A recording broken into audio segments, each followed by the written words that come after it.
लोगों ने मुझ पर 3 बार आक्रमण हुआ है। मैं संजोग से अपने भाग्य से कौन किया जिंदा हूँ। 7 दिन के लोग आक्रमण किए थे। बीजेपी में चाहे अन्य दल में काम कराया जाएगा। कल तुमको कहाँ फेंक दिया जाएगा, दूध की मक्खी की तरह कोई नहीं जानता है, कहाँ फेंक दिया जाएगा। 30 वर्ष होने जा रहा है। बिल्कुल बीजेपी में हमको संघर्ष सक्रिय राजनीति में कहीं भी बुलाया जाता है, मैं फर्स्ट में पहुंचता हूं। जो आदेश मिलता है, जो कार्य मिलता है, उसको मैं करता हूं। लेकिन लंबा संघर्ष के बाद अब मुझे लग रहा है कि 25 में अगर पार्टी के लच्छेदार भाषण, क्या बात, बकुला के पाँख जैसा पैजामा कुर्ता पहन लेते हैं, टोपी भी लगा लेते हैं, अलग अलग तरह से मुखौटा लेकर जीरादेई में आते हैं और विकास की गंगा बहा देते हैं जनता के हित। जीरादेई के लोग समझते हैं कि अब लगता है जीरादेई का विकास हो जाएगा। लेकिन 4 दिसंबर के बाद पुनः वे लोग 5 साल तक दिखाई नहीं पड़ते हैं। हाँ। कि सरोज जी, हाँ, ये हैं, इनसे मिलिए। हाँ, सरोज जी बड़ी कर्मठ कार्यकर्ता है और पार्टी के लिए बड़ी समर्पित व्यक्ति हैं। लेकिन जब टिकट का दौर आएगा तो फॉर्च्यूनर वाले टिकट, फॉर्च्यूनर टिकट लेकर निकल। कान नाक एवं गला की समस्या से है परेशान तो डॉक्टर अभिषेक कुमार है बेहतर समाधान। ENT surgeon doctor Abhishek Kumar नई तकनीक से दे रहे हैं बेहतरीन सेवाएं। संपर्क करें दवाई वाला मेडिकल, डॉक्टर कौशल्या चौक से 10 मीटर पश्चिम, थावे रोड, गोपालगंज। नमस्कार, ग्राउंड जीरो से मैं मनीष ऋषि और संघर्ष की अधूरी दास्तां में आज नए मेहमान के रूप में सिवान के जीरादेई विधानसभा क्षेत्र के सुरवल गांव निवासी सरोज सिंह राणा जी, जो वर्तमान में भाजपा का किसान प्रकोष्ठ के सिवान के जिला अध्यक्ष हैं। तमाम मुद्दा पर बात होगी। सबसे पहले स्वागत है आपका। बहुत बहुत धन्यवाद आपको भी। संघर्ष की अधूरी दास्तां जो कार्यक्रम हम लोग चलाते हैं, इसका मुख्य मकसद यही है कि आपके संघर्ष को, आपने जो अनुभव प्राप्त किया है, वो अनुभव आज की युवा पीढ़ी के लिए मार्गदर्शन बने। ये इस कार्यक्रम का मुख्य उद्देश्य है। धीरे धीरे हम प्रश्नों को पूछते जाएंगे, आप अपनी बेबाकी से बात रखते जाएंगे। सबसे पहला प्रश्न होगा मेरा कि आपकी शैक्षणिक योग्यता क्या रही? मैं ग्रेजुएट हूँ जीरादेई से। सामाजिक जीवन, राजनीतिक जीवन में आप कब प्रवेश किए? आपकी उम्र उस समय क्या रही? सामाजिक और राजनीतिक जीवन, सामाजिक जीवन तो मेरा पारिवारिक ही सामाजिक जीवन में रहा है। मेरे पिताजी 30 वर्ष तक मुखिया जीरादेई पंचायत के रहे। 30 वर्ष तक? 30 वर्ष तक। उसके बाद हम लोग भी सामाजिक कार्य से जुड़ गए। हम 95 के बाद सक्रिय राजनीति में अपनी भूमिका आनंद मोहन जी के साथ शुरुआत किए। उनकी राजनीतिक पार्टी थी बिहार पीपुल्स पार्टी। उसमें हम 93 में लवली जी के चुनाव में काम किए, वैशाली लोकसभा जी। और उस समय मुझे आनंद मोहन जी जुआ बीपीपा का हमको अध्यक्ष सिवान जिला का बनाए थे, जिला अध्यक्ष बनाए थे। हमने संघर्ष किया। अच्छा, पहला चुनाव आपका कौन सा है? चुनाव लड़े हैं ना? हाँ, 1995 में आनंद मोहन जी ने मुझे बिहार पीपुल्स पार्टी के टिकट पर हमको जीरादेई से चुनाव लड़ाया था। क्या मत मिला था उस समय? मत नंबर पर थे आप? हम 8 नंबर पर थे। मुझे मत उस समय मिला था 4500। अच्छा, राजनीति का क्या उम्र था आपका चुनाव लड़ने का? मेरा उम्र 25 हो रहा होगा, 25 से मतलब नया बस फर्स्ट बार। वो खेलते कूदते में टिकट मिल गया, घूम रहे, दे दिए, हम लड़ गए। बहुत उस समय परिवार के लोग भी नहीं समझ पाए हमारी लड़ाई को, राजनीति को। उसके बाद से वो चुनाव के बाद आनंद मोहन जी का भी दिन खराब हो गया, जेल चले गए केसरी हत्याकांड में। और मैं भी उसके बाद सिवान जिला में राजदेव बाबू के नेतृत्व में भारतीय जनता पार्टी ज्वाइन कर लिया। कब? 95 के बाद में 96 में। अच्छा। 96 में उपचुनाव जीरादेई विधानसभा का हो रहा था। साहब सांसद बन गए थे। उसी में धुरशंकर प्रसाद जी लड़ने आए थे। मैं एक्टिव भारतीय जनता पार्टी का कार्यकर्ता बना और जीरादेई विधानसभा में पूरा संघर्ष किया।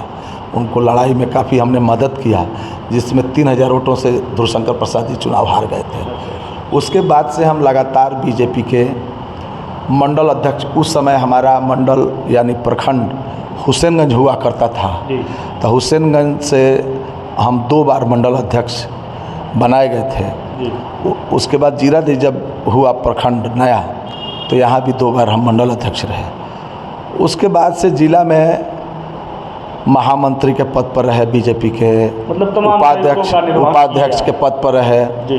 जिला अध्यक्ष के भी लाइन में हम थे, लेकिन मुझे नहीं बनाया गया। चलिए, हमको किसान मोर्चा के जिला अध्यक्ष के रूप में हमको रखा गया। इसके पूर्व में हम 1995 में आप चुनाव लड़ते हैं, 25 वर्ष का उम्र रहता है। उसके बाद ये 2023 चल रहा है, उसके बाद आप कोई चुनाव नहीं लड़े? ना, उसके बाद कोई चुनाव नहीं लड़े। उसके बाद चूँकि अब हम जिस दल में आ गए, उस दल में एक सिस्टम है कि जिसको सिंबल दे दिया जाएगा उसके साथ रहना है, उसको चुनाव प्रचार करना है, मदद करना है। तो उसके बाद से बीजेपी एक बार लड़ी और बीच में जनता दल यू गठबंधन में 96 में आ गया, और गठबंधन से जो भी प्रत्याशी जैसे श्याम बहादुर जी 2005 में जीते, उसमें मेरी काफ़ी भूमिका थी। श्याम बहादुर जी भी बता सकते हैं। और उनका कहना था कि जीरादेई में जो वोट मिला है, लोगों का जो सहयोग मिला है, वो सरोज भाई का ही देन है। उसके बाद से वो बढ़िया चले गए। जीरा वर्तमान राजनीति में धन बल और बाहुबल चल रहा है। दूसरी तरफ वैसे कार्यकर्ता जो दरी बिछाते हैं, पार्टी के रीढ़ हैं, वैसे चलता है। सरोज जी इन तीनों में से कौन नेता है? सरोज जी भारतीय जनता पार्टी के कार्यकर्ता के रूप में आज तक रहे हैं। और मैं जो आप एक बात बोले कि दरी बिछाने वाला, मंच सजाने वाला, माला पहनाने वाला, धन बल वाला, बाहुबल वाला, हम धन बल वाला, बाहुबल वाला कभी नहीं रहे हैं जी। हम कार्यकर्ता के रूप में दरी बिछाए हैं। पार्टी का जो आदेश हुआ है वह हमने काम किया है। मुझे विश्वास पार्टी पर हमेशा रहा है कि पार्टी आज न तो कल मुझे चुनाव जरूर लड़ाएगी। आज के समय में विभिन्न राजनीतिक दलों को देखा जाए, या यूँ कहें कि सभी राजनीतिक दलों को देखी जाए, तो दरी बिछाने वाले और कार्यकर्ता के रूप में जो लोग हैं उनकी मतलब उनको तरजीह नहीं दिया जा रहा है। इस पर आप क्या कहेंगे? यह बात आपका सही है। कोई भी राजनीतिक दल कार्यकर्ता जो खून पसीना लगाकर मेहनत करते हैं, पार्टी को सींचते हैं, और उसमें भी अपने सिवान जिला में जो संघर्ष था, बिल्कुल 25 बरस 20 बरस में, उस संघर्ष किसी के मान का नहीं था। आज हमारे ही पार्टी में ऐसे ऐसे लोग हैं जो सत्ता आ जाने के बाद, दिन अच्छा होने के बाद पार्टी में आए हैं, इधर आ गए, और सबको टिकट ही चाहिए, सबको चुनाव लड़ना चाहिए। लेकिन वह दौर था, समय था कि रायदेव बाबू आह्वान करते थे, ब्याज तो दरौली से 10-20 कार्यकर्ता आ जाते थे, 500 को चलाया जाता था, 10-20 कार्यकर्ता पहुँचते थे। व्यासदेव प्रसाद मेहनत करते थे, आह्वान करते थे, तो 10-20 सिवान से कार्यकर्ता निकल पाते थे। इसी तरह से सतदेव बाबू उस समय थे बसतपुर के, वो 10-20 कार्यकर्ता लेके आते थे। ऐसे ऐसे हम लोग वोट होकर के हम काम करते थे। हम लोग भय का माहौल था, भय का माहौल था। जितने लोग आज के डेट में तो पार्टी में भरमार लगा है, सब लोग नेता हैं, सब लोग संघर्ष के, लेकिन अभी जो लोग हैं इसमें से 90% लोग नहीं थे। 15 साल संघर्ष था। हम लोगों ने, मुझ पर 3 बार आक्रमण हुआ है। मैं संजोग से, अपने भाग्य से कौन किया जिंदा हूँ। 7 दिन के लोग आक्रमण किए थे। बिल्कुल 3 बार हम पर आक्रमण हुआ। यहाँ भी SDO कोर्ट के सामने एक बार आक्रमण हुआ, मेरा सर भी फट गया था, सर फट गया था। कैसे कैसे बच गए, अपने भाग्य से, ऊपर वाला का मेहरबानी है। नहीं तो मैंने संघर्ष किया है सड़कों पर। सिवान की जनता, एक एक व्यक्ति बता सकता है कि लंबा समय हो गया और अभी तक पार्टी आपके बारे में कुछ नहीं सोची, इसको कैसे देखते हैं? लंबा समय हो गया, समय का भी तकाजा है।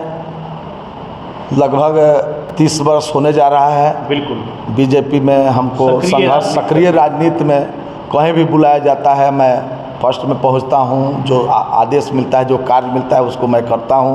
प्रदेश से जो निर्देश मिलता है उस ढंग से मैं अपना बैठक और कार्यक्रम चलाता हूं। लेकिन लंबा संघर्ष के बाद अब मुझे लग रहा है कि 25 में अगर पार्टी मुझे अगर नहीं लड़ाती है तो मुझे इस पर विचार करना पड़ेगा। निश्चित तौर पर वर्तमान राजनीति में जो युवा आ रहे हैं उनको क्या संदेश देंगे कि अगर वो राजनीति में आए तो किस परिवेश में आए, किस अवस्था में आए, किस तैयारी से आए? अभी का जो दौर चल रहा है, इस दौर में मैं युवाओं को अपना जो मुझे अनुभव प्राप्त हुआ है जी, उस अनुभव से मैं बताऊंगा कि वही युवा अपना समय इसमें ज़्यादा दे, जो आर्थिक रूप से सबल हो, जिसके पीछे पिताजी या कोई हो खर्चा करने वाला, बैक की सपोर्ट, वही इसमें ज़्यादा समय दे। अन्यथा वैसे जुआ जो आज के डेट में हमसे जुड़ जाएगा उसको काम मिलेगा, चूँकि बीजेपी में चाहे अन्य दल में काम कराया जाएगा। कल तुमको कहाँ फेंक दिया जाएगा, दूध की मक्खी की तरह कोई नहीं जानता है, कहाँ फेंक दिया जाएगा।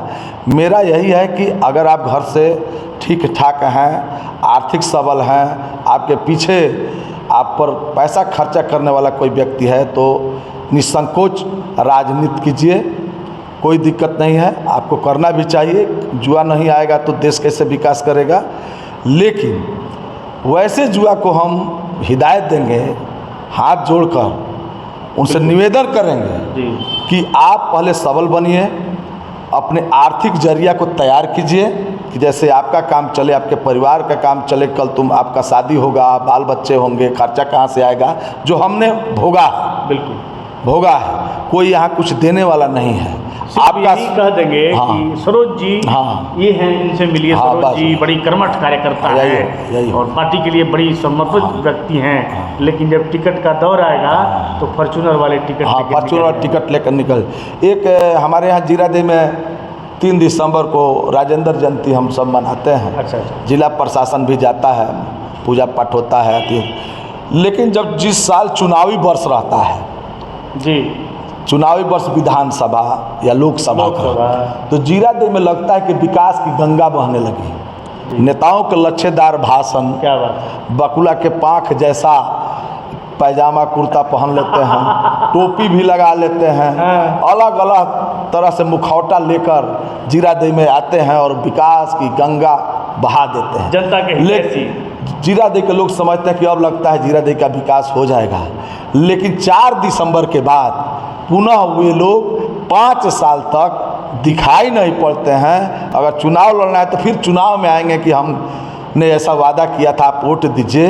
वैसे नेताओं को जनता स्वतः नकार देती है और वह युग भी खत्म हो गया। मैं भारतीय जनता पार्टी में विश्वास करता हूं, नरेंद्र मोदी अपने हमारे नेता हैं और राष्ट्रीय अध्यक्ष हैं जेपी नड्डा जी, उन्हें मैं विश्वास व्यक्त करता हूं कि आज के डेट में नरेंद्र मोदी और राष्ट्रीय अध्यक्ष हमारे जेपी नड्डा जी कार्यकर्ताओं को तरजीह दे रहे हैं। लोकसभा में 40% टिकट काट रहे हैं और नए लोगों को मौका दे रहे हैं। उसी तरह से विधानसभा में भी मुझे विश्वास है कि 243 में 43 अगर हम गठबंधन दल को दे देते हैं तो 200 सीट जो मिलेगा उसमें से 150 सीट पर नए अपने कार्यकर्ताओं को लड़ाएंगे। नए जो 4 साल 5 साल 3 साल से जो पार्टी में आया है, मुझे विश्वास है कि उनको मौका देंगे भविष्य में। लेकिन अभी अपने कर्मठ कार्यकर्ताओं को, जिसने ज़मीन से जुड़ा है, भारतीय जनता पार्टी को छोटा सा वृक्ष से बरगद के तरह बनाया है। भारतीय जनता पार्टी भी बाकी दलों की तरह अपने किराए पर नेता ले सकती है और ले रही है। अब बाकी पार्टियों से अलग नहीं रही भाजपा, क्या ये सही मैं बोल रहा हूँ? ना, यह तो बात आपका 100% नहीं, लेकिन 20% मैं इसको सत्य मानता हूँ कि कहीं कहीं समय के हिसाब से, मजबूरी के हिसाब से पार्टी अपना एजेंडा तय करती है। आप देश के प्रथम राष्ट्रपति डॉक्टर राजेंद्र बाबू की जन्मस्थली से आते हैं।